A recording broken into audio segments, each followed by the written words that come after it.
el gran bien de la pobreza, que dice Santa Teresa, el gran bien de la pobreza, que trae una honraza que no hay quien la sufra, dice.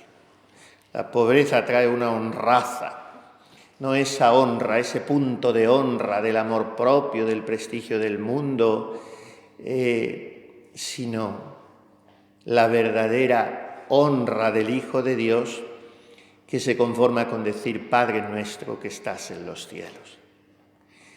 Vino Santa Clara a enseñarle a Santa Teresa precisamente los bienes de la pobreza, y ella decía una idea que también es de San Ignacio de Loyola: grandes muros son los de la pobreza, porque cuando la pobreza circunda una institución, una congregación, aparte, como ya veremos, de que cada miembro tiene que luchar por ser pobre.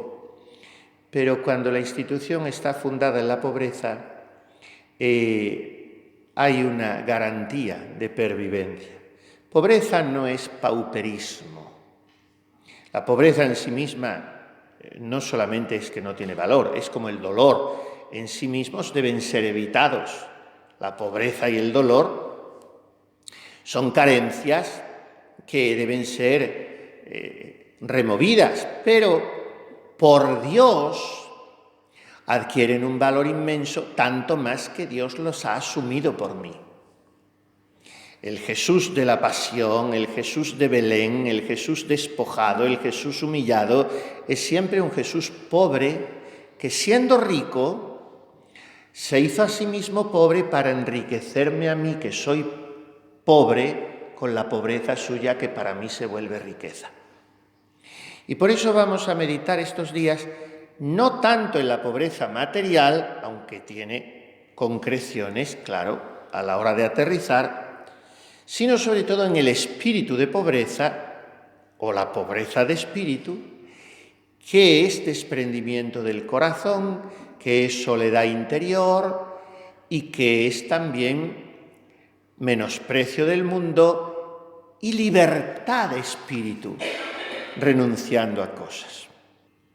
Porque claro, no dejamos el mundo para estar mejor, para vivir mejor, sino que la pobreza tiene una serie de exigencias que son crucificantes y que, si no lo son, pues caemos en unos romanticismos evanescentes y etéreos que no nos hacen concretar en ningún lugar. El mundo se guía por normas completamente opuestas a las del Evangelio. Y si nosotros no estamos constantemente elevando el listón o apretando la clavija, nos estamos poniendo al tono, al son que va marcando el mundo con esas normas suyas, que son hoy fundamentalmente 4. Los criterios del mundo hoy son 4. Son los mismos de siempre, porque son los criterios de la carnalidad y los de Satanás, porque todo es la misma cosa. Los 3 enemigos del alma cantan la misma música fúnebre: mundo, demonio y carne. Pero hace poco escuchaba yo una pequeñísima conferencia, una pequeña entrevista, resumen de una conferencia de un gran psiquiatra español, católico y bueno, el doctor Enrique Rojas, y él decía: 4 criterios tiene hoy la sociedad. Él lo hablaba en plan, digamos, sociológico, psicológico, y aquí lo hablamos en plan espiritual. ¿Qué son estos? Hedonismo, consumismo, permisivismo y relativismo. Esos 4. Hedonismo, placer a toda costa. Si es a costa de ofender a Dios, si es a costa de pisotear mi dignidad humana, si es a costa de irme al infierno, a costa de lo que sea. Placer. Hedonismo. Segundo, consumismo. Consumismo, comprar, comprar, comprar, estar a la última, caprichos constantes, gastar más de lo que se tiene. La gente se echa a la calle o se echa a los grandes almacenes, las catedrales del consumo, que son hoy el Corte Inglés y todo eso, y no saben a qué van y salen con bolsas llenas. No, es que estaba de rebaja, la rebaja era 1,5 € menos en un artículo de 100 y pico. Y comprar, tener, estar a la última. Segunda cosa. Tercera, permisivismo. Todo está permitido, no hay normas morales absolutas, no hay criterios a priorísticos del comportamiento, no hay principios, ahora se dice valores, no hay ideales, no hay virtudes, todo está permitido. Y es que es todo esto que estoy diciendo ha entrado en la vida religiosa, Y por último, relativismo, todo es relativo. Benedicto XVI, al que hemos escuchado muy poco, un profeta al que hemos apedreado y claro, nos lo hemos perdido. Y Benedicto XVI hablaba de la dictadura del relativismo. Hoy no hay nada incontestable, menos el relativismo, eso sí. No te opongas a él diciendo que hay verdades absolutas, porque entonces eres un fundamentalista al que hay que quemar en la hoguera. Relativismo, todo es relativo. Y el relativismo está basado en el sentimentalismo, en esa sensibilidad exacerbada que es de lo que viven los jóvenes hoy, pobrecitos, porque no se les ha educado la voluntad, porque previamente no se les ha educado la inteligencia. Cuando digo los jóvenes, digo también las religiosas y curas y religiosos jóvenes, Me apetece, no me apetece, esto por qué tiene que ser así, yo lo veo de otra manera, es relativo todo. Y claro, no hay una estructura de la personalidad sólida, bien armada, no hay una resiedumbre de la voluntad. ¿Yo qué quieren que les diga, hermanitas? Yo me avergüenzo y quiero meterme debajo de una piedra y taparme la cara con las 2 manos cuando yo me encuentro delante de, no diré de un sacerdote, sino de una religiosa de 70 años en adelante. Yo digo, de 70 y tantos años en adelante, yo siempre suelo decir, esta raza es otra raza. Y cuando se van se llevan la llave de la despensa.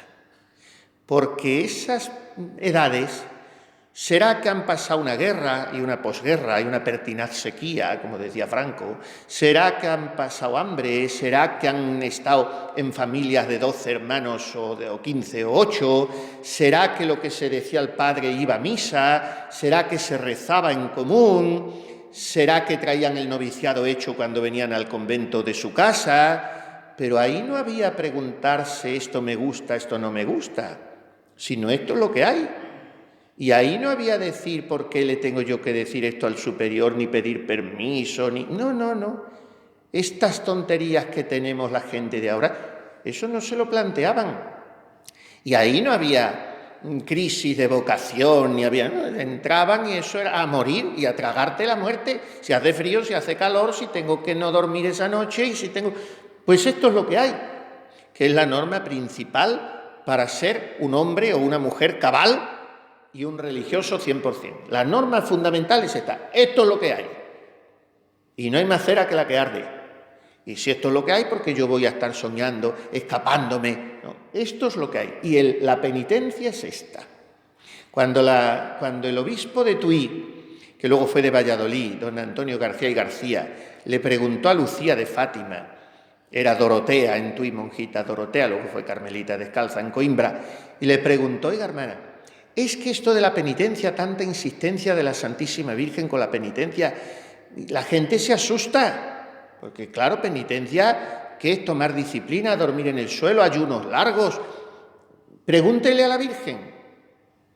Y al poco tiempo le dijo Lucía, la Santísima Virgen me ha manifestado, entonces esto está escrito, que cuando dice penitencia, quiere decir el cumplimiento fiel de los deberes de su estado de cada persona.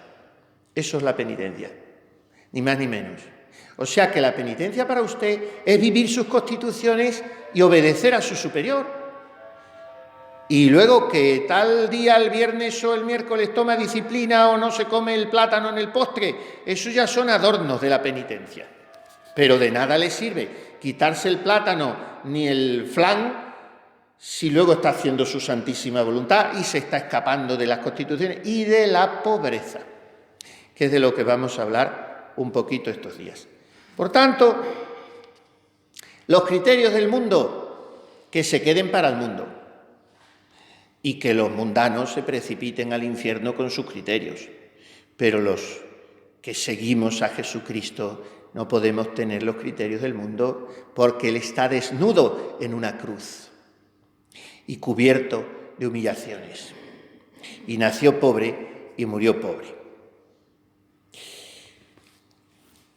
Hay dos cosas en la pobreza en un religioso.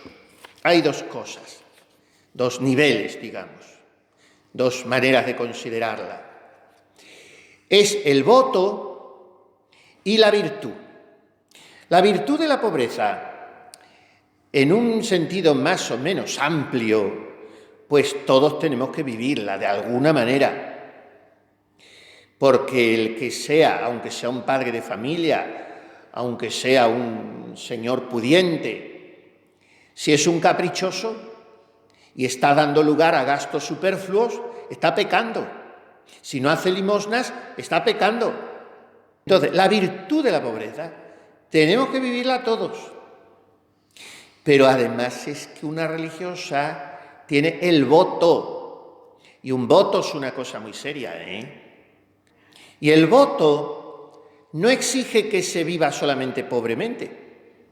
Eso es la tercera parte de la pobreza. El voto de pobreza tiene tres facetas. Primero, no tener nada como propio. Segundo, no disponer de nada sin permiso. Y tercero, vivir pobremente. Claro, sin la tercera parte, que es la parte de la virtud, las otras dos no tienen sentido. Pero solamente con la tercera parte tampoco tiene sentido el voto. Porque yo puedo decir, bueno, yo vivo pobremente, pero a mi manera, a mi aire. No, tú tienes que vivir pobremente debajo de unas constituciones y debajo de la voluntad de un superior. Porque nadie te ha puesto un puñal en el cuello cuando has hecho esos votos. Los has hecho libremente. Entonces, primero, no tener nada como propio. Y nada es nada. Nada es nada.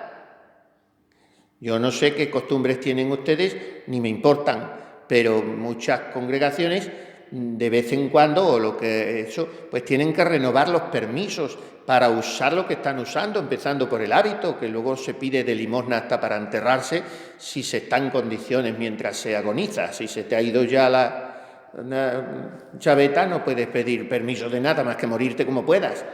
Pero si Dios te da un poco de lucidez, pues se pide perdón a las hermanas, y se pide pues hasta el hábito, porque no se tiene nada propio. Hay congregaciones que dicen, lo único que tiene propio el religioso es el crucifijo de su profesión. Eso sí que no se lo puede quitar nadie y está como para significar que lo tuyo, tuyo, tuyo es Jesucristo. Y eso es lo tuyo propio. Bueno, pues los tres niveles del voto son esos. No poseer nada como propio. No usar nada sin licencia y vivir pobremente. O sea, es muy mortificante el no tener un libre uso de los bienes, pero es muy liberador. Es muy liberador porque cualquier bien, por pequeño que sea, ya te condiciona, ya te tiene pendiente de él, ya te esclaviza. Y toda carencia te hace libre, porque no te tiene pendiente de nada.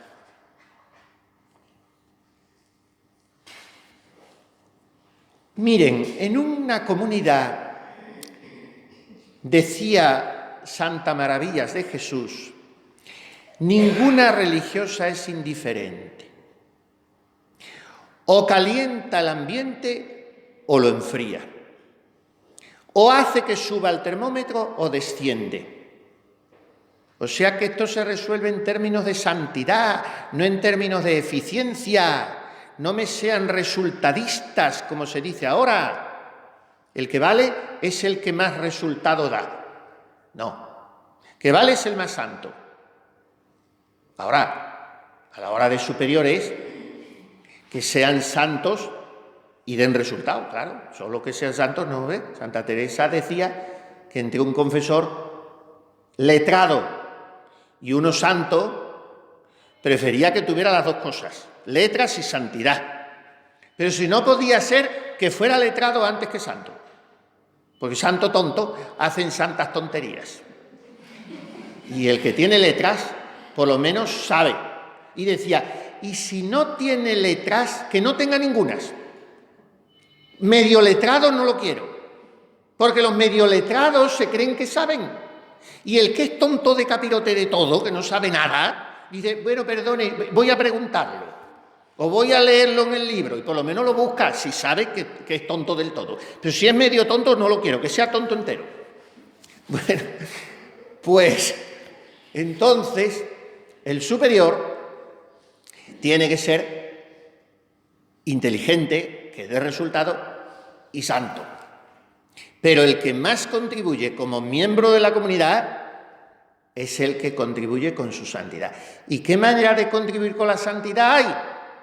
No ser causa tú para que en tu comunidad, en tu congregación, se introduzca por ningún resquicio la relajación. ¿Y por qué resquicio se introduce la relajación en las congregaciones? Una grieta muy grande es la pobreza. Otra es el silencio. Son dos piedras de toque muy importantes. El silencio lleva detrás consigo la falta de presencia de Dios, la falta de oración, la falta de caridad, porque muchas veces se falta el silencio murmurando, la falta de obediencia, porque se falta el silencio quejándose del superior, las amistades con seglares, la disipación, todo eso trae el silencio. Y la pobreza pues trae la mundanidad en todas sus formas. Así es que hay que estar atento, porque el Señor pedirá al religioso cuenta de sus votos. Porque el religioso dijo cuando los hizo, cumpliré al Señor mis votos en presencia de todo el pueblo. O sea, no solamente es una cosa intimista, individualista, sino coram populo. Bueno, pues la pobreza afina, porque la pobreza libera, una pobreza limpia, una pobreza digna, una pobreza sonriente, una pobreza llena de Dios. Esa pobreza libera. Miren, vamos a terminar con esto porque está dando la hora. Hay 8 bienaventuranzas. 8 en Mateo, en Lucas son 4.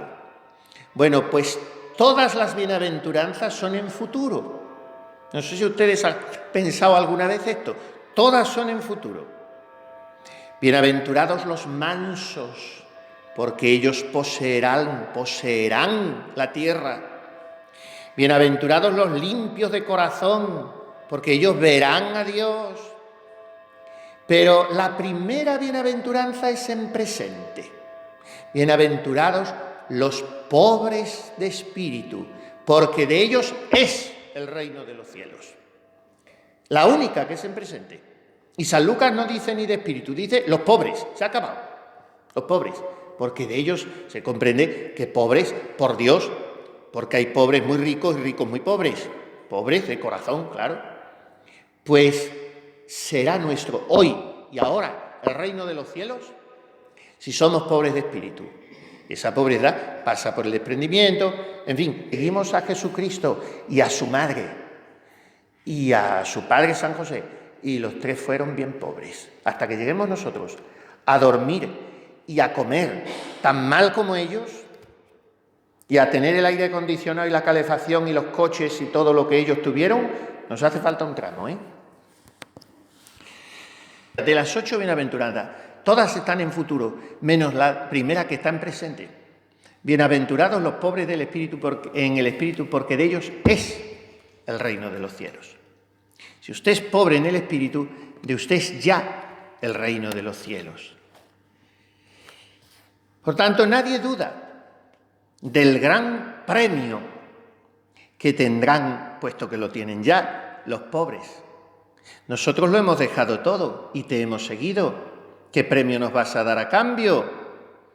Y responde Jesús a San Pedro: en verdad os digo que vosotros, los que habéis dejado todo y me habéis seguido, oiga, yo creo que es que no nos sorprenden las cosas del Evangelio de tan acostumbrados como estamos a ellas, pero son escalofriantes.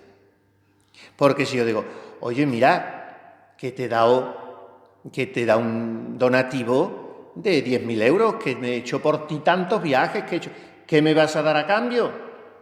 Y el otro, que es inmensamente rico, me responde: pues mira, te he comprado un chalet, te he hecho un seguro de pensiones para que estés cobrando cuando seas viejo 7.000 euros mensuales, te he hecho... Pues nos quedaríamos atónitos. Pues Jesús nos dice que ¿qué te voy a dar? Os sentaréis en 12 tronos para juzgar a las 12 tribus de Israel. Le dice a los apóstoles. Ustedes y yo no somos apóstoles. Los apóstoles tienen en el cielo el sitio más alto, después de nuestro Padre San José y de San Juan Bautista. Claro, los apóstoles, figúrese. Por eso a mí me gusta nombrarlos a todos en la Santa Misa, porque en la primera misa estuvieron allí todos alrededor de la mesa. Pero en la casa de mi Padre hay muchas moradas, pero Jesús nos está prometiendo su reino, que no es un chalet con piscina, que es el cielo para toda la eternidad. Lo tenemos asegurado por haberlo dejado todo por Él. Todo el que abandone casa o tierras o padre o madre por mi amor, recibirá el 100 por 1 y después la vida eterna. Eso dice en el Evangelio de Mateo, pero en el de San Lucas añade: recibirá el 100 por 1 en esta vida cum persecutionibus. Y después la vida eterna. No olvidemos que viene la propina, ¿eh? En esta vida vienen las persecucionibus. Y después la vida eterna, ya ahí no hay persecucionibus ninguna. Ahí lux eterna, et pax perpetua. Pero viene todo mezclado. Somos los que no tienen nada y lo poseen todo, dice San Pablo a los Corintios. Los que no teniendo nada lo poseen todo.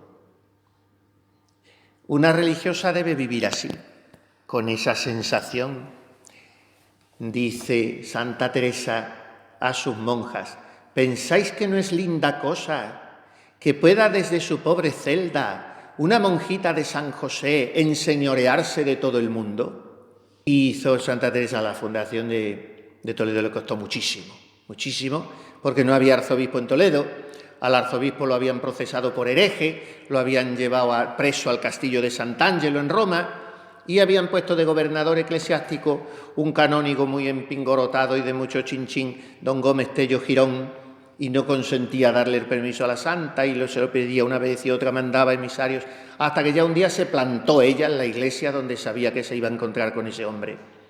Y dice ella en el libro de las fundaciones: y díjele hartas cosas con una determinación que el Señor me daba que yo misma me espantaba. Entre otras le dije, si no le daba vergüenza que mientras que ellos vivían en tantos regalos y placeres y comodidades, impedían que unas pobres mujeres nos pudiésemos encerrar a dejarlo todo y a vivir pobres como Jesucristo. Dice, tanta operación le debió hacer lo que le dije, que antes que me fuese de con él, dióme la licencia.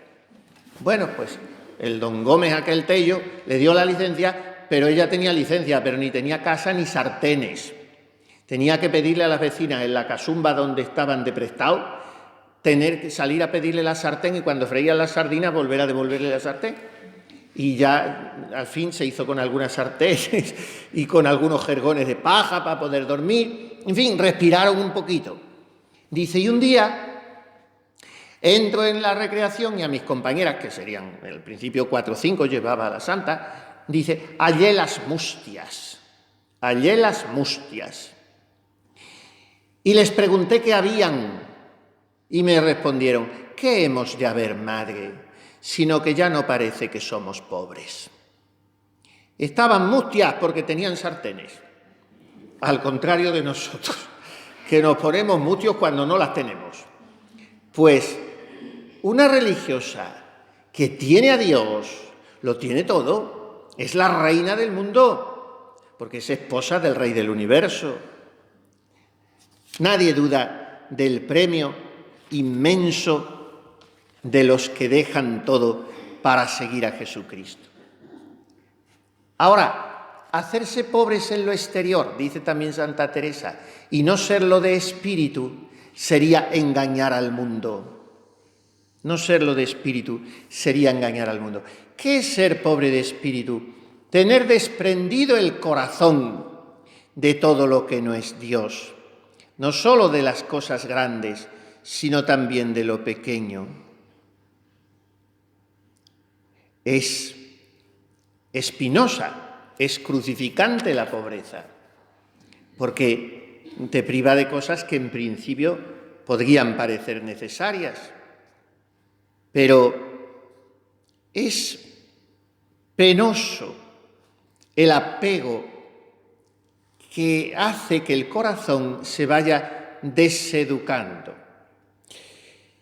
se vaya asalvajando de una manera ridícula y que, como no es aparatosa, porque pasa lo siguiente: como el religioso no se puede apegar a las cosas grandes, porque no las tiene, pues se va como habituando insensiblemente a apegarse a las pequeñas.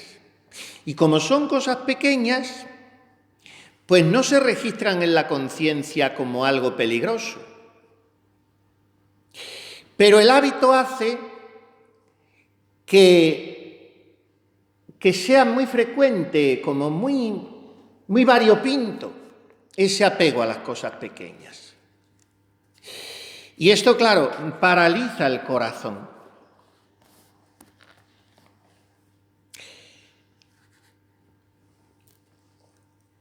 Gloriarse o blasonar del título de pobres no se compadece con huir de lo humillante. Y claro, si no se tiene amor a la humildad, a que te digan la verdad, a que te consideren poco, seguramente siempre más de lo que eres, pues no eres pobre. Decía San Agustín: ¿cuántos pobres veo? Y sin embargo no veo ningún pobre. ¿Cuántos pobres veo y no veo ningún pobre? Podríamos decir: ¿cuántas personas con voto de pobreza veo y qué pocas pobres? Qué pocas de verdad con esa pobreza de espíritu. Hay quien quiere ser pobre y no está dispuesta a que le falte nada, ni por fuera ni por dentro. Miren, una vez, estando yo en Roma, como he estado tantos años, fui con unos sacerdotes de paseo a una ciudad muy bonita que se llama Viterbo, la famosa Santa Rosa de Viterbo. Bueno, pues paseando vimos un convento. ¿Y qué convento será este? Y llamamos, eran unas clarisas, y para entrar en la iglesia. Y en la iglesia veo, pero eso en Italia es muy corriente, una monja allí incorrupta, una santa, tienen muchísimas santas, les encanta enseñarlas, allí ponerlas a la vista. Y algunas están poco presentables, la verdad. Bueno, pues esta, ¿y quién es esta santa? Me informo, y había sido canonizada hacía poco, aunque era beata mucho antes ya, porque es del siglo XVII, me parece, o es muy antigua, Santa Jacinta Mariscotti. Y dije yo: ¿quién es esta mujer? Pues me sentí curiosidad y luego ya me informé sobre ella. Y era una clarisa que había vivido, pues no sé si 10 años o 15, muchos años, desde que entró en el convento, como una monja muy mediocre y muy tibia y muy lejos de la santidad. Y vivía como una señora, tenía en su celda de todo y, en fin, muy bien. Y un día fue a confesar. Yo le tomé mucha devoción porque es que así hay muchas monjas, pero que les pase lo que le pasó a esta hay muy pocas. Fue un día a confesarse y le dijo el confesor: ¿a usted no le da vergüenza vivir como vive? ¿Y usted no piensa que es muy posible que se vaya usted al infierno?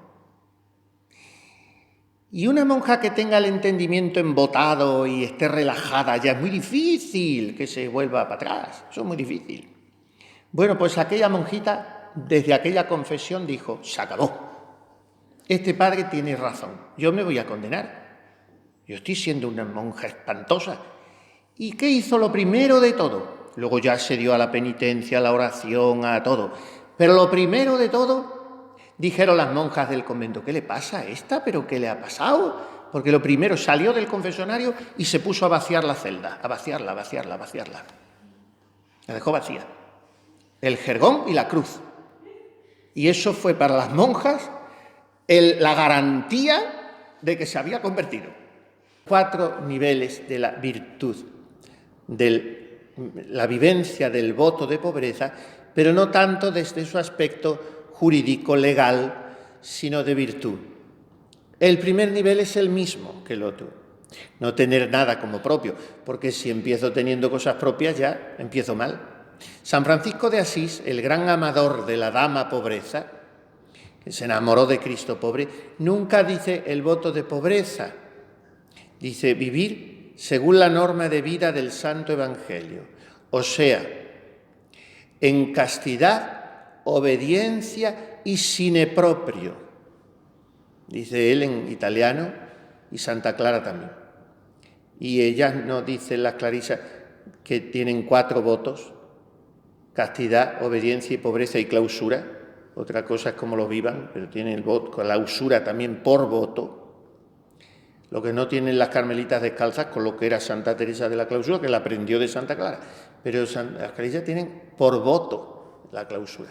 Bueno, pues dicen, hago mi profesión de los votos de castidad, obediencia y sin propio. Dicen así, el voto de pobreza es sin propio. O sea, no tener nada como pertenencia, como posesión tuya. Sin propio. Primer nivel. Segundo, primero, nada propio. Segundo, nada superfluo. Tercero, no quejarse. Y cuarto, escoger lo más pobre. Ahí tienen 4 puntitos. Los vamos a desarrollar brevemente. ¿Que la religiosa no cobra? Bueno, eso es relativo. Dice, no tiene nada propio. ¿Qué va a tener propio si no cobra nada? Sí que cobra. Cuando empieza a tener la pensión, cobra la pensión y va directamente a la congregación. Pero es que cualquiera de ustedes cobraría pues lo que cobran las trabajadoras que tienen en sus casas, ¿no? Y sin embargo no lo cobran, porque de antemano han hecho esa opción.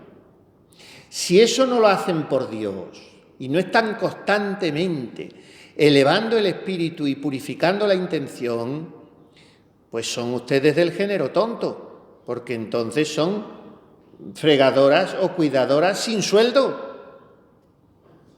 No es que sean trabajadoras sin sueldo, es que son esposas de Jesucristo, pobre como Él, y han renunciado de antemano a cualquier remuneración que sería muy justa.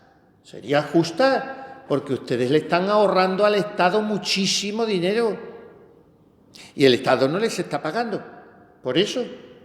Entonces, o eso lo hacen con un sentido de pobreza sobrenatural, como lo hacen, gracias a Dios, porque ya lo sé que lo hacen, pero hay que purificar mucho la intención, constantemente purificarla. Porque si no, te crees que te lo tienen que pagar de otra manera. No con dinero, pero con gratitudes, con que te valoren, con que pasen los años y te den un cargo. No, que es usted pobre. Y un pobre no espera nada. Y es pobre de bolsillo y pobre de espíritu, porque no tiene nada propio. No tengo nada propio, ni a mí misma. Porque el que no renuncia a sí mismo, el que guarda su vida, la perderá. Pero el que la pierda por mí, la ganará para siempre. Segundo grado, no tener nada superfluo. porque todo eso es obstáculo para la unión con Dios. Dice Santa Teresa, en la vida, en el capítulo 24, que cuando ella descubría que sabía o venía a saber que tenía alguna cosa superflua, cuando no se podía recoger en la oración. Iba a la oración, no se recogía y bueno, ¿qué me pasa? Que me he aficionado a cualquier tontería, a cualquier cosilla, a cualquier... No tener nada superfluo. Tercer grado de esta pobreza, no quejarse cuando falta lo necesario.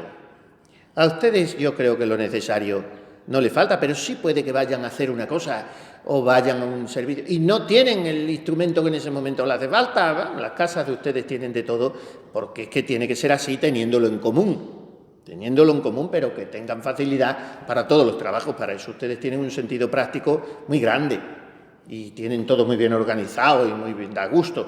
Pero sí puede pasar, muchas veces pasará, que van a una cosa y no tienen lo que desearían o lo que les hace falta, y entonces vuelven el convento patas arriba.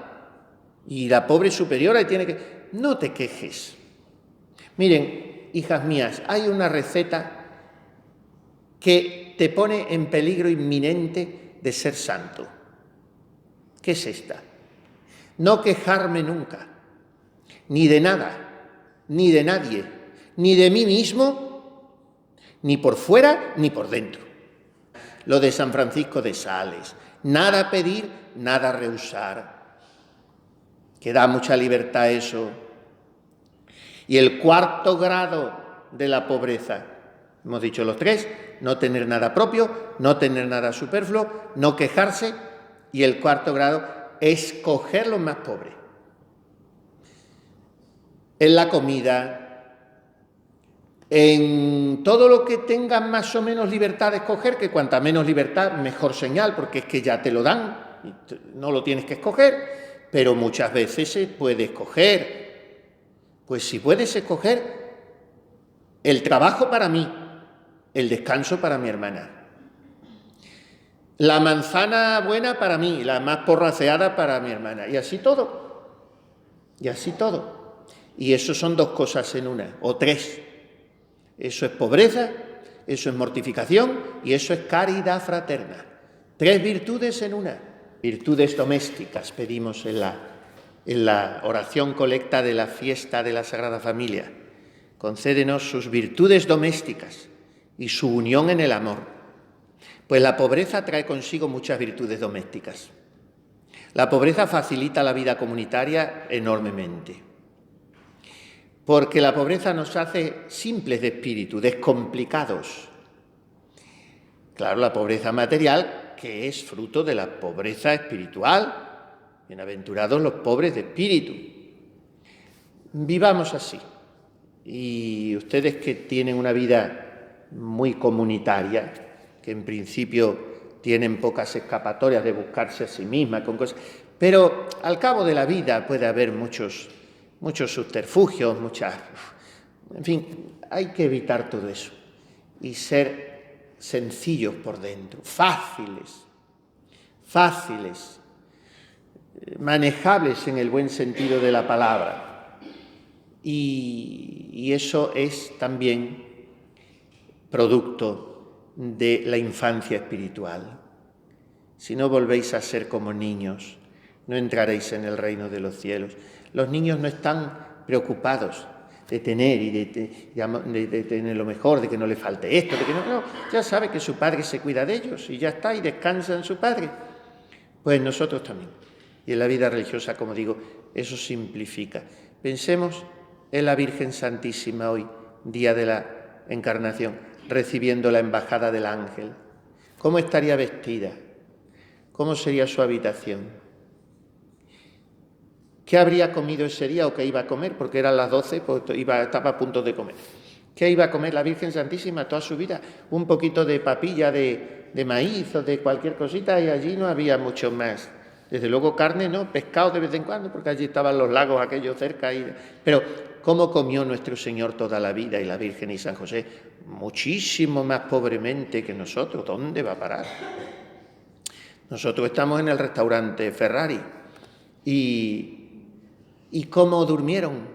Mucho peor cama que nosotros. Si vamos cosa por cosa, ¿y cómo vistieron? ¿Y cómo viajaban? ¿Y cómo? O sea que yo comprendo que la vida ha cambiado. Hombre, estaría bueno, si podemos abrir un grifo, nos vamos a llevar el cubo y la luz eléctrica. Hay que adaptar, sí, de acuerdo, los avances, las comodidades, pero que eso no nos haga perder el espíritu de pobreza y la práctica de la pobreza. Así que vamos a mirar a la Virgen y a decirle que nos envuelva en ese perfume de azucenas y de nardos que sale de aquella habitación de la casita de Nazaret y que es perfume de virtudes, la virginidad, la obediencia a la voluntad de Dios y la pobreza de quien vive colgado solo de su divina providencia. Vivir la pobreza es hacer una gran inversión, porque se adquiere en este mundo la paz y la alegría, y en el otro la gloria. Esa es la inversión que se hace. Lo que venimos diciendo, la pobreza libera, la pobreza ensancha el corazón, porque no me ata a nada, ni a mí mismo ni a los demás. Por eso hoy hablaremos más bien de la vertiente del desprendimiento. La perfección evangélica no consiste en la pobreza, porque entonces sería muy fácil ser perfectos. Te haces pobre, ya eres perfecto. No consiste en la pobreza, pero no puede edificarse sin el fundamento de la pobreza, sin el cimiento de la pobreza. La perfección evangélica consiste en la caridad, se ha terminado. No consiste tampoco en ser castos, no consiste en ser muy apostólicos. No. La perfección evangélica consiste en la caridad. Y la caridad puede vivirla un enfermo terminal, puede vivirla un cartujo que no sale de allí, ni dice nunca misa ni predica en público, y puede vivirla un niño, y puede vivirla atendiendo a los ancianos una hermanita. O sea, hay muchísimas direcciones de la caridad evangélica, pero el punto de partida y el de llegada son siempre el mismo. El punto de partida es mi voluntad, mi propia voluntad, que es la sede de la caridad. Y el punto de llegada es Jesucristo. Y el camino, la imitación de Jesucristo. Y entonces, para imitar a Jesucristo, desde el punto de partida, que es mi voluntad unida a Él, y para el punto de llegada, que es Él, el cimiento del edificio, la pobreza. Porque dice Santo Tomás de Aquino, explica ese precepto evangélico del Señor. Sed perfectos como vuestro Padre Celestial es perfecto.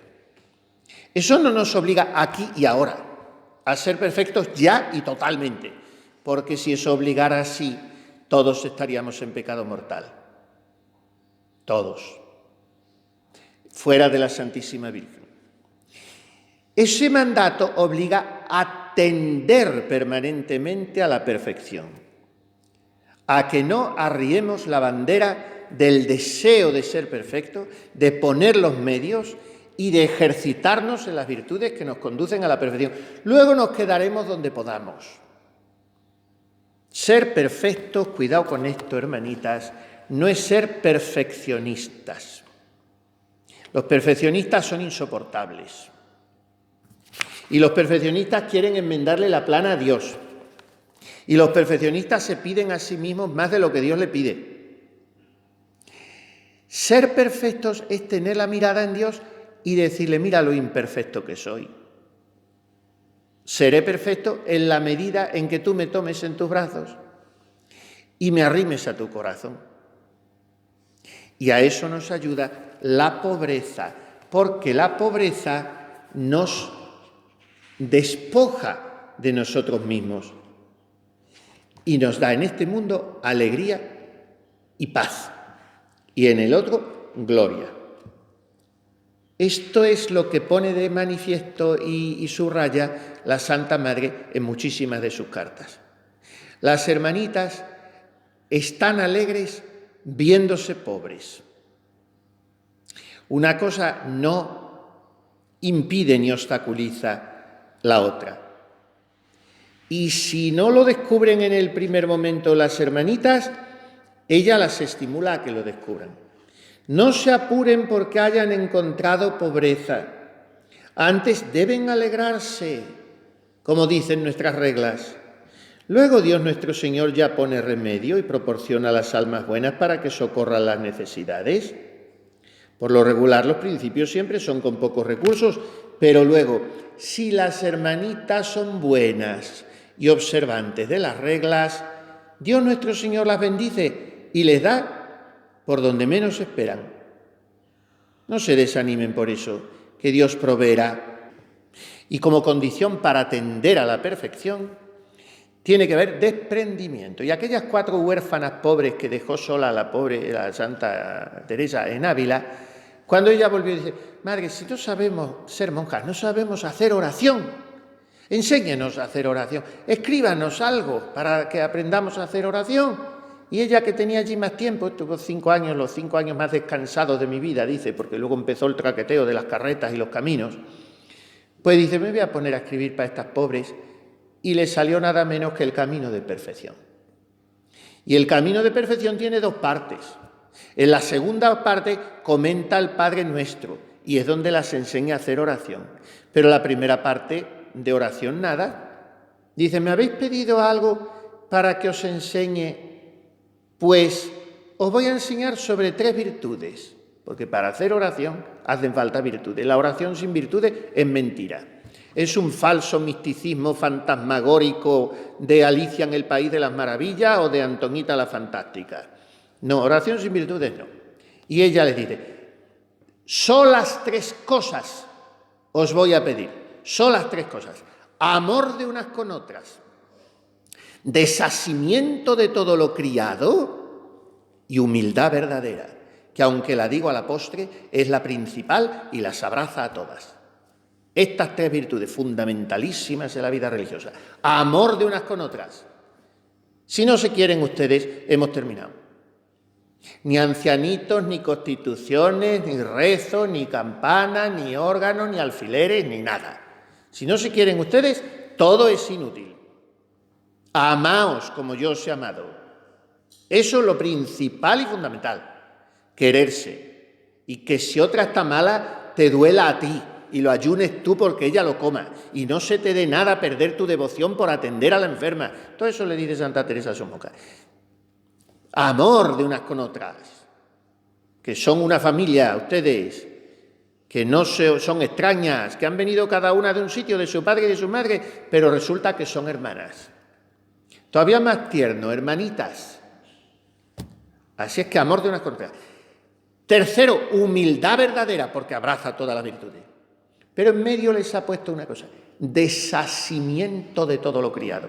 ¿Qué es desasimiento? Pobreza material, no. Primero les empieza hablando la Santa Madre: no os encariñéis con el confesor, olvidaos de los parientes, dejad el mundo y así podréis ser pobres.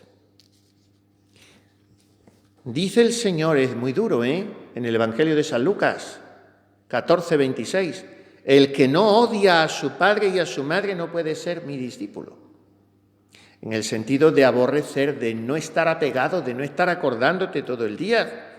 Hay que olvidarse de lo que queda atrás y lanzarse hacia lo que está por delante, porque si no, nunca emprendo la carrera de la perfección en la vida religiosa.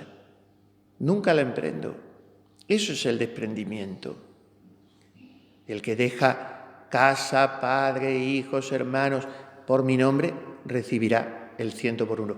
Pero hay que dejarlo. Hay que dejarlo. Dejarlo ya lo han dejado en el acto, digo físicamente hablando, pero hay que desprender el corazón. Decía Santa Teresita: no comprendo a los santos que no aman a su familia. Efectivamente, hay que amar a la familia porque en el orden de la caridad, pues después de uno mismo, que es el número 1 en el orden de la caridad, La caridad bien entendida empieza por uno mismo. Yo soy el número uno en el hombre. Antes que a nadie tengo que amarme a mí mismo. Es muy sencilla, el motivo es sencillísimo. Y está mandado por Dios. Amarás a tu prójimo como a ti mismo. Pues si yo tengo que ser el modelo de amar a mi prójimo, me tendré que amar a mí mismo.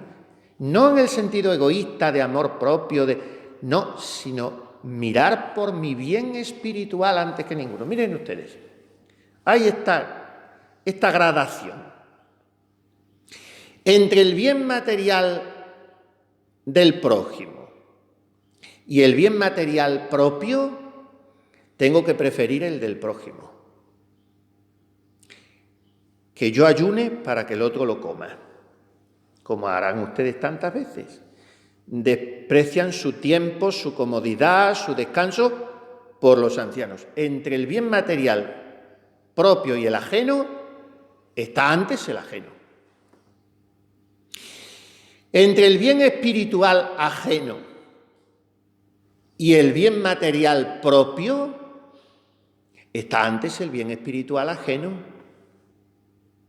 Usted se quita su tiempo y se quita todo para que los ancianitos se salven y vayan al cielo y vayan a misa. Usted se sacrifica físicamente para que ellos aprovechen espiritualmente. El bien espiritual ajeno está antes que el bien material propio. Ahora, atención, entre el bien espiritual propio y el ajeno está antes el propio.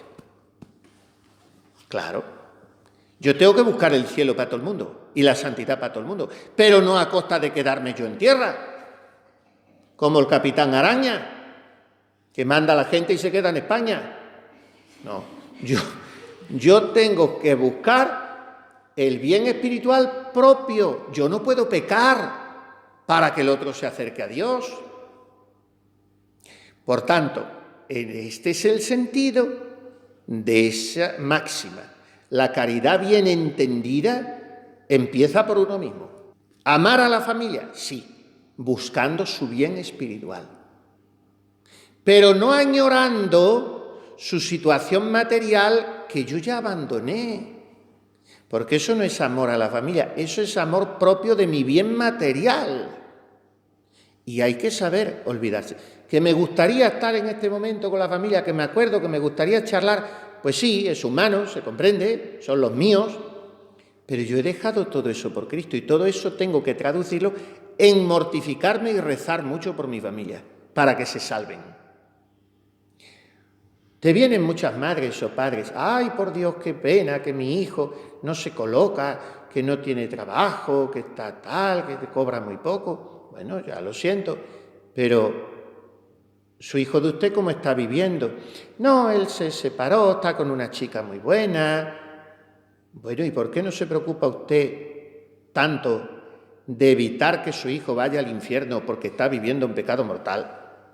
Antes de que se coloque, o que tiene una enfermedad muy mala, un cáncer, bueno, yo lo siento muchísimo, pero si ese cáncer le va a servir para que se ponga bien con Dios, reciba los sacramentos y se vaya al cielo, pues a lo mejor es mejor que eso a que siga viviendo en esta tierra para condenarse el día de mañana. Vemos las cosas tanto de tejas abajo, tanto de tejas abajo.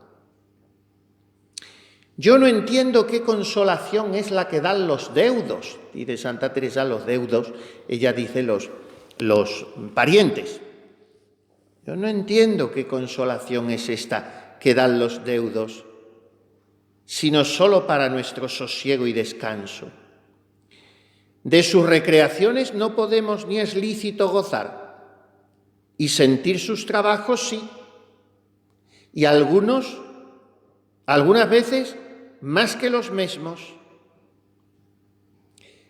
O sea, ese desasosiego por los parientes, por la familia, si no puedes gozar de lo bueno de ellos y lo único que te hace sufrir es lo malo, pues vuélvelo todo en oración y encomiéndalos al Señor. Ese es uno de los frutos del desprendimiento del corazón, que debe ser fundamento de la pobreza.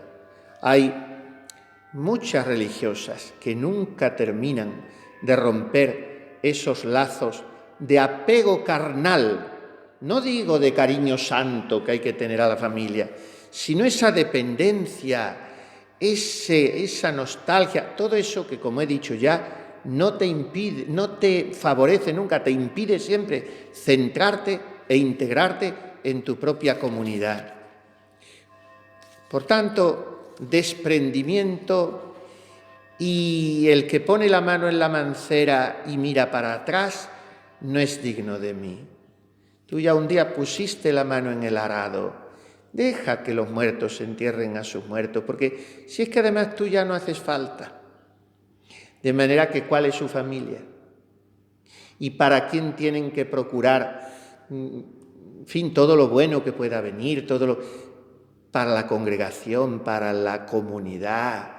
Eso tiene que darlo el sentido de pertenencia a una nueva familia. Le dieron un nombre nuevo, una vida nueva, un vestido nuevo y una familia nueva. En la vida todo es como la flor del campo. Hoy es y mañana no. Y todo se va dejando a las orillas del camino. Hemos dicho tantos adioses ya. Aun los que que yo ya no lo soy, pero en fin, los que estamos todavía relativamente a mitad del camino de la vida, no digo los de 90 años, han dicho adiós a casi todo ya, pero los de 40 y 30 también han dicho ya muchos adioses. Pues eso tendría que enseñarnos tanto en la vida, y sin embargo nos vamos agarrando, que somos tan ridículos tantas veces. Acuérdense de aquello que decíamos el otro día, de la Madre Maravillas cuando se le murió su director espiritual, que lo necesitaba muchísimo, en ese caso sí, porque era superior a toda la vida, porque tuvo toda la vida una noche oscura terrible, una vida mística muy... Y se le murió un sacerdote de un Valer, Padre Torres, y dijo ella, Cristo ni se nos va ni se nos muere. Pero todo lo demás se acaba. ¿Por qué nos agarramos tanto a todo? Siémbranos, Señor, alma de pobre, decimos en ese canto, oh pobreza, fuente de riqueza. Señor, siémbranos alma de pobre. La pobreza, el desprendimiento total de la Virgen Santísima. Viuda de San José y huérfana de hijo. ¿Y qué hijo? Y ya a partir de ahí no le quedó nadie, ni nada. La recogió de caridad. Juan en su casa se la llevó. La Virgen, nada, pobreza de todo. Hay una cofradía en Sevilla que tiene como titular a la Virgen Dolorosa, o no sé cómo, en el misterio de sus 3 necesidades. ¿Y cuáles son esas 3 necesidades de la Virgen? Ante la cruz, muriendo su hijo, la Virgen Santísima, no sé ni siquiera si lo pensaría, porque era tal el océano de dolor que inundaba su corazón, que a lo mejor ni lo pensaba, pero tenía 3 necesidades perentorias, urgentísimas: escalera, sudario y sepulcro. Ni eso tenía para su hijo. La que no tuvo una habitación ni una cuna para cuando nació, no tenía nada tampoco para enterrarle, ni siquiera para bajar su cadáver. Solo Dios, solo Dios, solo Dios, decía el hermano Rafael. Y Santa Teresa, solo Dios basta. Y el padre fundador, la santa pobreza trae 3 cosas. En este mundo, paz y alegría. En el otro, la gloria por los siglos de los siglos. Amén.